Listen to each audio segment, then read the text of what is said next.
What do you think? Are only famous prophets able to foresee their own deaths? The truth is, they're not. Some legendary stars seemed to sense the tragedy that awaited them long before it happened. Sometimes it was a drunken confession, sometimes a haunting dream, or even a joke said in passing. Yet every one of those chilling signs eventually came true, bringing an abrupt end to lives that were shining at the very peak of fame. If you think this is just coincidence, think again. Join us as we uncover the mysterious stories of 19 iconic black stars who eerily predicted their own deaths. The shocking and unsettling details will leave you shaken. Donny Hathaway. The final song from the 15th floor. Born in 1945, Donny Hathaway rose as one of the most powerful voices in 1970s soul music. With timeless songs like A Song for You and Someday We'll All Be Free, his voice carried the deepest longings of the black community: love, dignity, and freedom. On stage, he was brilliance itself. His music healed, uplifted, and spoke truths few could put into words. But behind the spotlight, another story was unfolding. When the stage lights dimmed and the applause faded, Donny descended into a private hell. Haunted by hallucinations and relentless fear, his mind became a battleground. On long, sleepless nights, he would cry out in terror, screaming, "There's a white man hiding in the wall." It was the voice of schizophrenia tightening its grip on his fragile reality. The pressures of fame, combined with deep, unresolved emotional wounds, slowly eroded his sense of clarity. Donny lived suspended between musical genius and a spiraling mental abyss, creating beauty by day, battling darkness by night. Then came the cold evening of January 13, 1979, in New York City. Donny had just finished a recording session with Roberta Flack. Friends later said it was one of the rare moments he'd left his sickbed to work. After the session, he quietly returned to room 1515 at the Essex House Hotel, a room he often stayed in, perched on the 15th floor. That night, Donny stood alone, staring out at the city's dim, scattered lights. In the stillness, he softly whispered, "Everything is about to end." No one knows whether those words were a prophecy, an act of surrender, or simply the exhaustion of a tormented soul.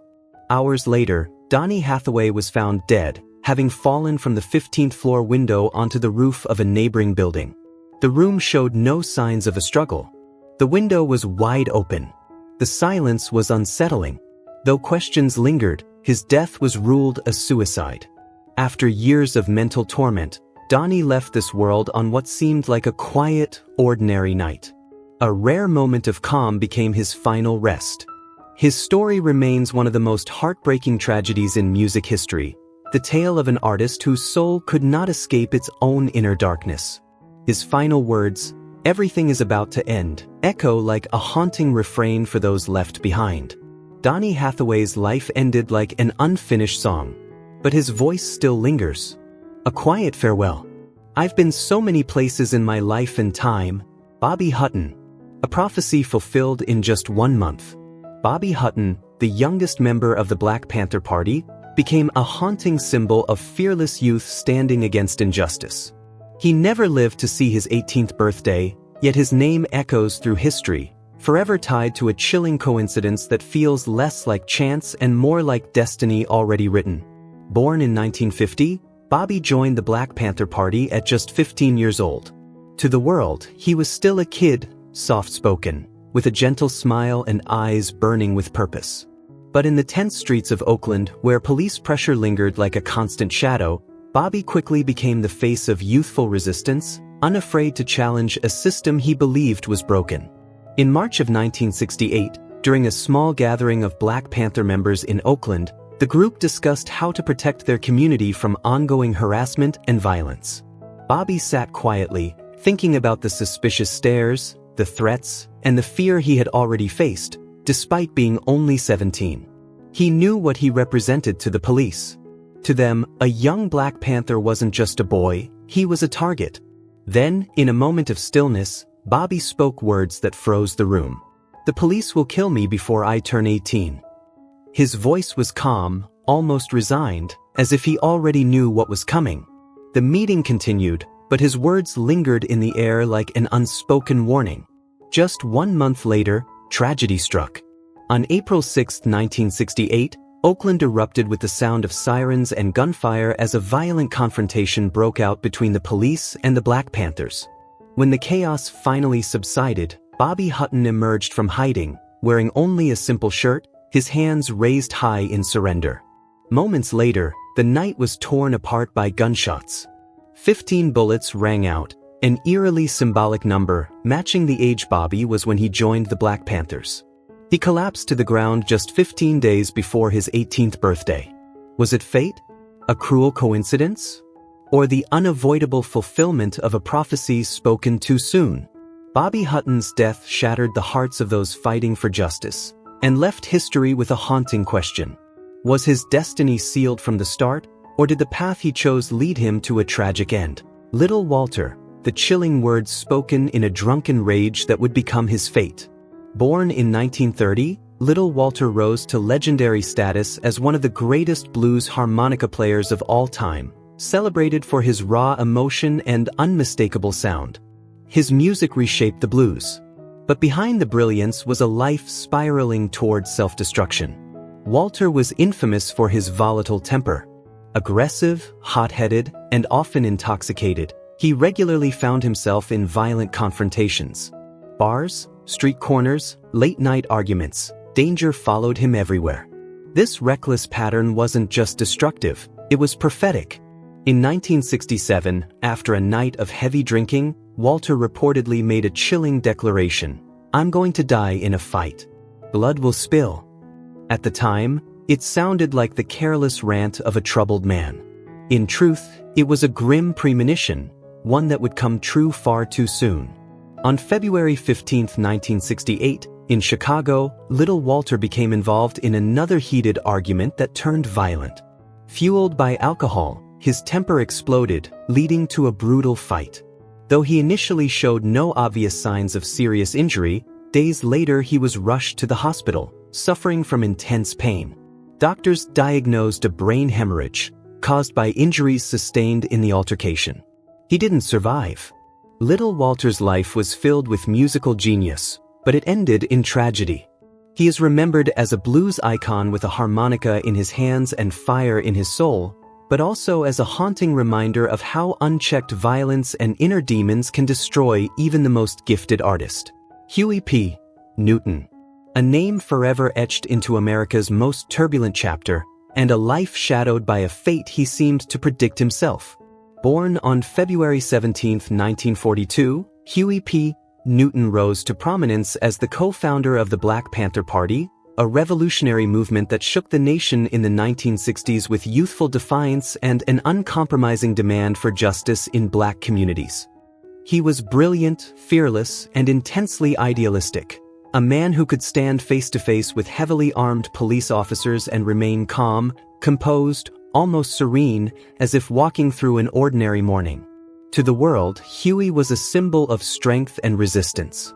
But behind the image, there was a man who once uttered a chilling prophecy, words that would later feel less like speculation and more like destiny. "I will die because of street violence." Perhaps Huey saw the ending long before anyone else did. As the movement was crushed by government surveillance, internal conflict, and relentless repression, Huey's life began to unravel. Years of trials and prison time pushed him deeper into isolation. Slowly, the revolutionary icon drifted into darkness, caught in addiction, surrounded by the underground world he once fought to keep out of his community. The protector became a wanderer of the same streets he had sworn to defend. Then came the day that sealed his fate. On August 22, 1989, Huey P. Newton collapsed onto cold pavement after being shot by a drug dealer in Oakland. What makes his death even more haunting is the timing. It happened on his mother's birthday. An eerie coincidence so unsettling it feels less accidental and more like a curse written into his destiny. Some believe his death was the inevitable cost of a life lived in constant struggle, with no safe exit. Others see Huey as a tragic example of a man who could foresee his future, but could never escape it. In the end, Huey Newton was right. Like Bobby Hutton, his death left behind more than grief. It left a question that still lingers today. Was it the path they chose that led them to their end? Or was destiny already written, patiently waiting for them to walk straight into it? Don Cornelius, a visionary, a pioneer, and ultimately, a tragic prophecy fulfilled. Don Cornelius was the mastermind behind Soul Train, the groundbreaking television show that became the heartbeat of black music and culture in 1970s America. With unmatched creativity and bold vision, he brought soul, R&B, and funk into living rooms across the nation, turning Soul Train into more than a show. It became a movement, a celebration of black excellence and identity. But behind the bright lights and smooth rhythms was a man few truly knew. Despite the fame, admiration, and cultural impact, Don Cornelius lived with deep inner turmoil and profound loneliness. As the years passed and Soul Train slowly faded from the spotlight, his world began to grow darker. He battled severe depression, haunted by unresolved trauma and emotional pain. A failed brain surgery in 1982 only worsened his suffering, pushing him further into isolation. Quietly, he withdrew from the world, living alone in Los Angeles, cut off from the legacy he had built. Then came the words that would later feel chillingly prophetic. "I will end it when I can't take it anymore." On February 1, 2012, that prophecy became a tragic reality. Don Cornelius took his own life in his home, leaving the world stunned. What made his death even more haunting was the timing. It happened during Black History Month, a month he had long honored and helped define through his work. A month dedicated to celebrating the very culture he uplifted, shaped, and immortalized. His passing was not just the loss of a legend, it was a cruel coincidence that felt almost symbolic. In the same month he spent his life honoring Black history, his own story came to a devastating end. Was this the inevitable conclusion of a life weighed down by invisible pain? Or had Don Cornelius seen his fate long before, simply waiting for the moment when the burden became too heavy to bear? Frankie Lymon, fame's youngest star, and its cruelest tragedy. Born in 1942, Frankie Lymon skyrocketed to stardom as the angel-voiced frontman of Frankie Lymon and the Teenagers. With the timeless doo-wop classic, Why Do Fools Fall in Love? He didn't just top the charts, he captured a generation. His boyish charm, effortless charisma, and soaring vocals made him the face of youth, innocence, and possibility in 1950s America. But behind the bright stage lights and screaming fans, a far darker story was unfolding. While the world saw a teenage sensation living the dream, Frankie was already slipping into the shadows. Still a child himself, he became trapped in the dangerous grip of drugs, a silent predator that slowly drained his health, his clarity, and his soul. Even at the height of his fame, temptation proved stronger than success. One night, in a dimly lit room filled with the crackle of old records, Frankie spoke words that would later chill everyone who heard them. "I'll die from the thing I love. It'll kill me from the inside." At the time, it sounded like a passing comment, dark, maybe poetic. But in truth, it was a prophecy. On February 27, 1968, exactly 13 years to the day after Why Do Fools Fall in Love was released, Frankie Lymon's words became reality. He died of a drug overdose, alone in a darkened room, unable to escape the addiction that had claimed him long before his final breath. The haunting coincidence, the anniversary of his first hit aligning with the day of his death, only deepened the tragedy. A life once filled with promise ended where it began, in silence, far from the spotlight. Did Frankie Lymon see the end coming as he slowly disappeared into the white smoke of addiction? Or was he simply another young star who burned too brightly and far too fast? Otis Redding, a name etched forever into the soul of American music. But few people know the chilling words he spoke on his final flight.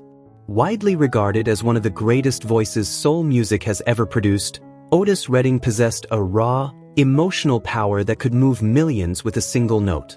His voice carried pain, hope, and longing, none more iconic than in his timeless masterpiece, Sittin', The Dock of the Bay. Yet behind the bright lights and roaring applause lived a man quietly battling fear and uncertainty. Even at the height of his fame, Otis struggled with deep anxiety, especially an intense fear of flying. Endless tours, relentless schedules, and stormy skies only magnified the dread he carried with him. On December 9, 1967, just moments before boarding his final flight, Otis turned to those closest to him and said something that would haunt history. "This song will be my destiny." Was it simply an offhand remark, or a tragic premonition? Just 3 days after recording, sitting on the dock of the bay, on December 10, 1967, Otis Redding was killed when the plane carrying him and his band plunged into Lake Monona in Wisconsin. He was only 26 years old. The song he believed to be his destiny became an eerie reflection of his final moments. Quiet, contemplative, suspended between movement and stillness. A song about letting go. About waiting. About watching life drift by. Was it coincidence, or something more unsettling? Otis Redding did not die in scandal or despair, but his passing carries a haunting irony that still lingers decades later. Sittin' on the dock of the bay is no longer just a beautiful song, it is a chilling reminder of how fragile life truly is and how fate can arrive without warning. And for those who know the story, the music will always echo with a question that can never be answered. Did Otis Redding unknowingly sing his own farewell? Curtis Mayfield, a name forever etched into the soul of American music. When we think of him, we hear the smooth yet powerful sound of soul and funk, melodies that didn't just entertain, but awakened a generation. Born on June 3, 1942, Curtis wasn't merely a gifted musician, he was a visionary. A pioneer who helped shape the sound of the 1970s with timeless works like Superfly, redefining what music could say about life, struggle, and truth. But at the height of his influence, tragedy struck without warning. In 1990, during a live performance, a massive 600-pound lighting rig collapsed from above, crashing down onto Curtis Mayfield. In a single, devastating moment, the unthinkable happened. He was left paralyzed from the neck down, his body silenced, even as his legacy continued to speak. Lying in a hospital bed, coming to terms with the reality of his shattered body, Curtis quietly spoke words that would later send chills through history. "I won't live much longer." At the time, they sounded like the painful acceptance of a broken man. But those words would prove hauntingly prophetic. On December 26, 1999, Boxing Day, a day symbolizing endings, Curtis Mayfield passed away, just days before the close of the century itself. Though illness claimed his life, the timing felt almost symbolic, as if his final breath marked the end of an era, not only in music, but in time. For a man who once seemed to foresee his own departure, it's almost impossible to ignore the eerie symmetry. Curtis Mayfield didn't just leave this world. He closed a chapter, exiting quietly at the very edge of the 20th century, leaving behind a voice that history will never silence. Sam Cooke, a name that still echoes through the soul of American music. But long before tragedy struck, there was a feeling, cold, unsettling, impossible to ignore. Born in 1931, Sam Cooke was more than a legendary soul singer. He was the voice of a generation. With timeless songs like "A Change Is Gonna Come," his smooth, emotional delivery captured hope, pain, and the struggle for dignity in a divided America. Yet behind that heavenly voice was a man living with constant pressure, anxiety, and inner conflict. As his career evolved, Cooke's focus shifted beyond music. He began fighting for artists' rights, openly challenging the exploitative contracts imposed by powerful record labels. At the height of his success, Sam realized a harsh truth. He and countless other black artists were being denied control over their own work. Refusing to accept injustice, Cooke took a bold stand, founding his own record company in an effort to change the system and reclaim creative freedom. Then came a moment no one would forget. One quiet evening in a cozy Los Angeles cafe, while chatting casually with friends, Sam Cooke suddenly said, "I have a bad feeling about this." The words seemed harmless at the time, vague, almost passing, but they carried an eerie weight.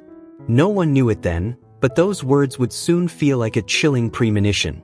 Just days later, on December 11, 1964, Sam Cooke was shot and killed by the manager of a motel under circumstances that remain deeply controversial to this day. The truth has never been fully uncovered, leaving behind a trail of unanswered questions and haunting theories. Even more unsettling, his death occurred on the very same day his final single was released. Sam Cooke's passing was not only a devastating loss to music, it was a moment frozen in mystery, fate, and tragedy. Was it an unavoidable destiny, or a cruel twist written by forces far beyond his control? Whatever the truth may be, Sam Cooke's voice lives on, and so does the haunting shadow of his final days. Fred Hampton, the sacrifice foretold.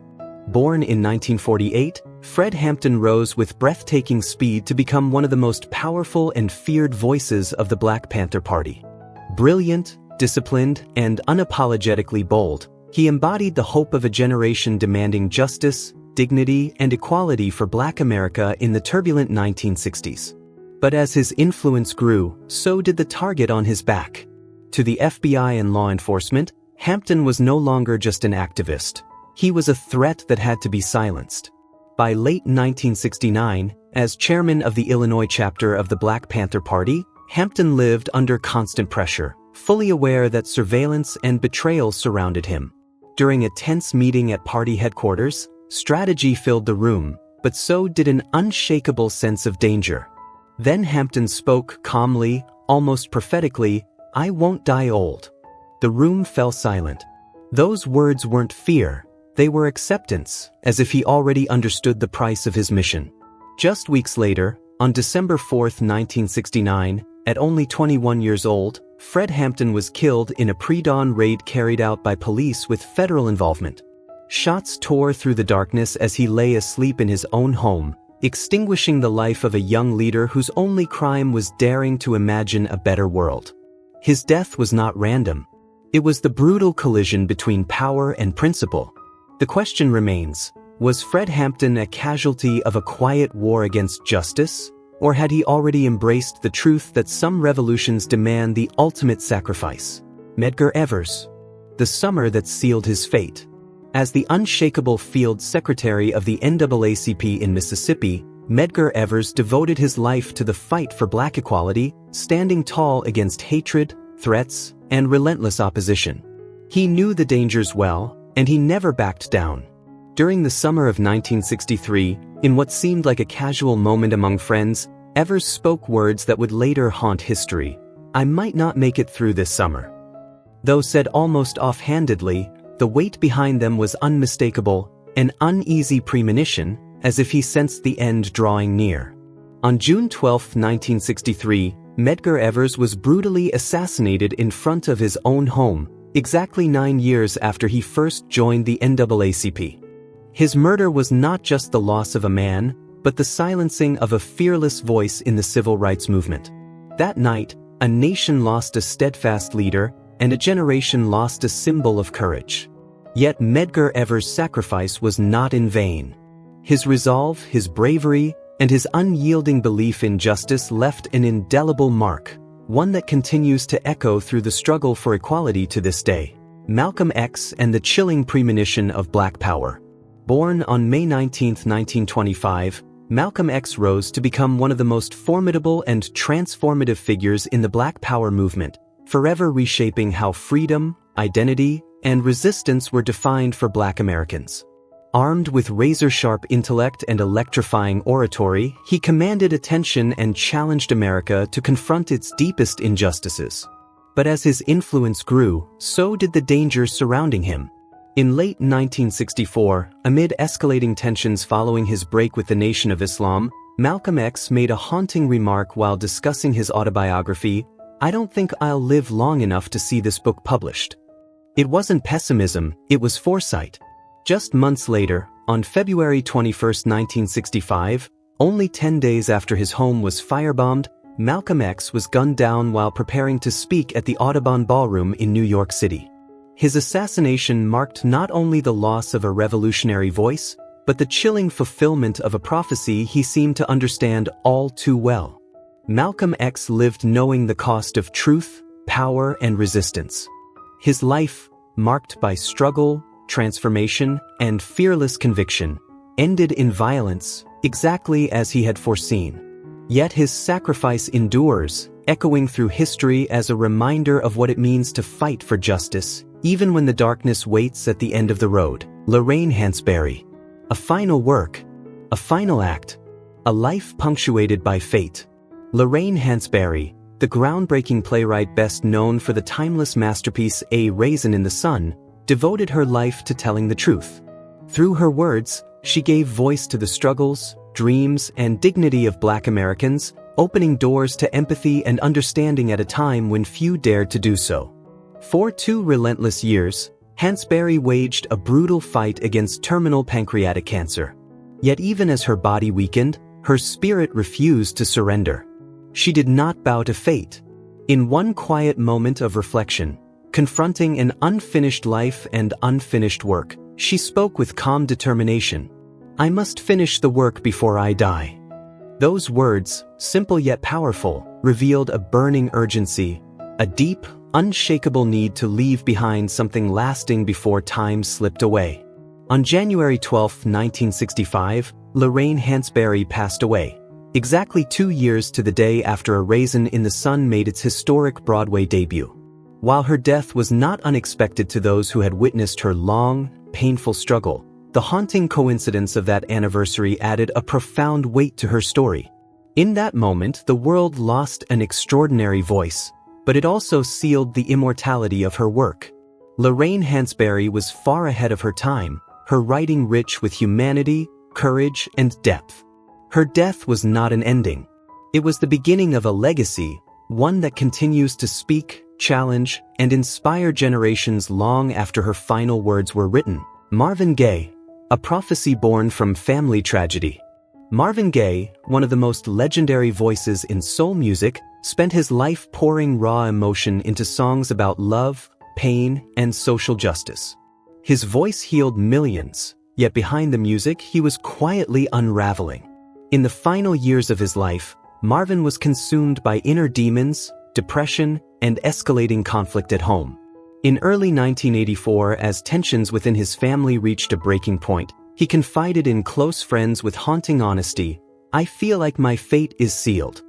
At the time, it sounded like despair. In hindsight, it feels like a chilling warning. On April 1, 1984, just one day before his 45th birthday, Marvin Gaye was tragically shot and killed by his own father during a heated argument inside their home. The moment was the devastating climax of years of unresolved pain, control, and emotional fracture between father and son. His death was more than a senseless act of violence. It was a family tragedy wrapped in an eerie coincidence.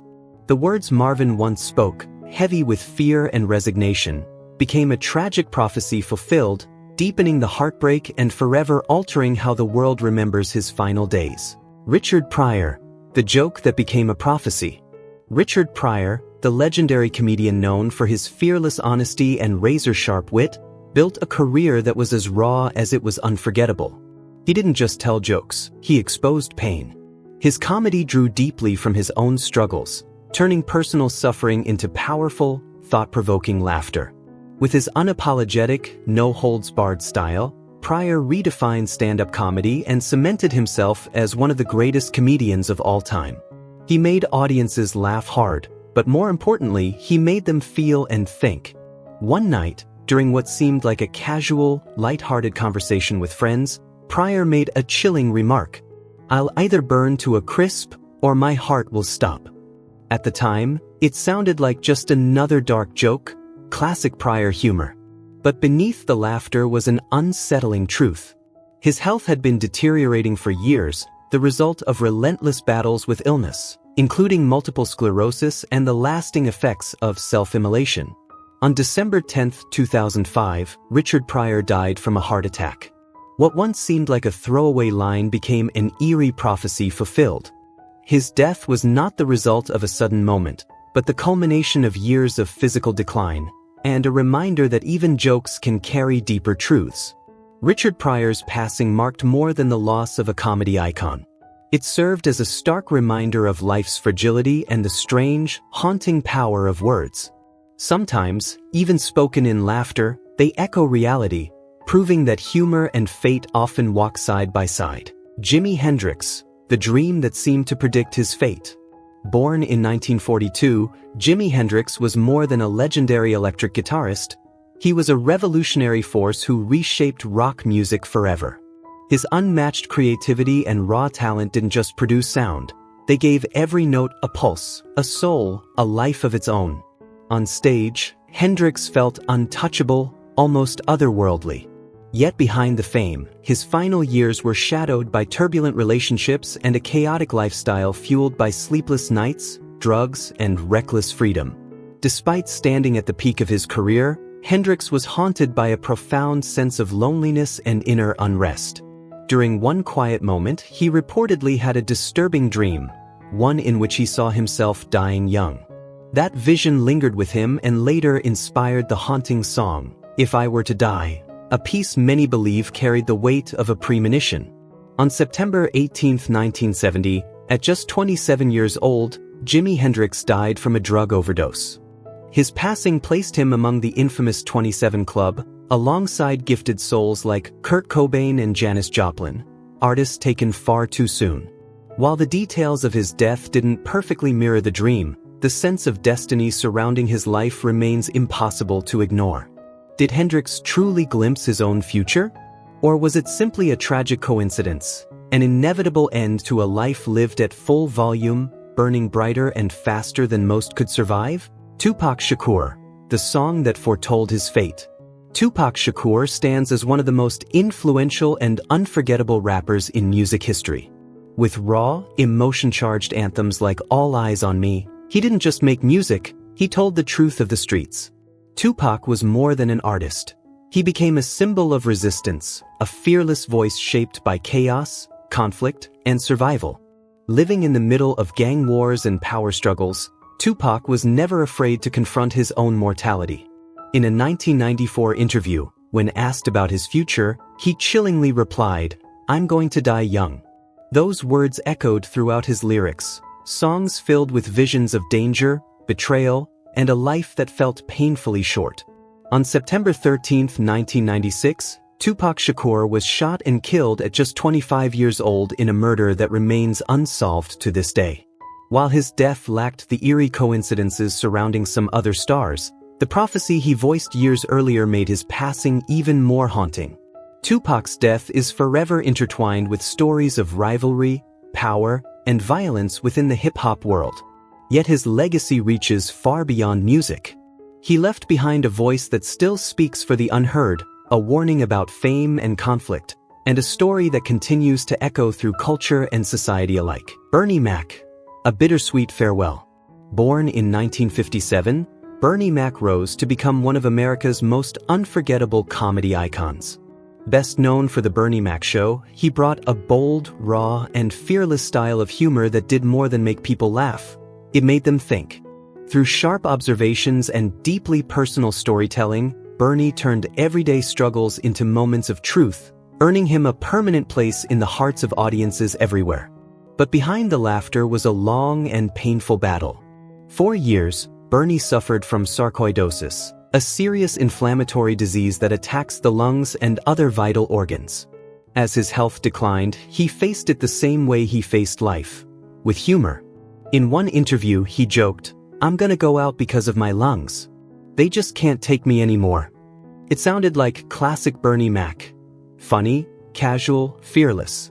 Yet beneath the joke was a quiet honesty about the fight he was losing. On August 9, 2008, Bernie Mac passed away from pneumonia, tragically echoing the words he once laughed off.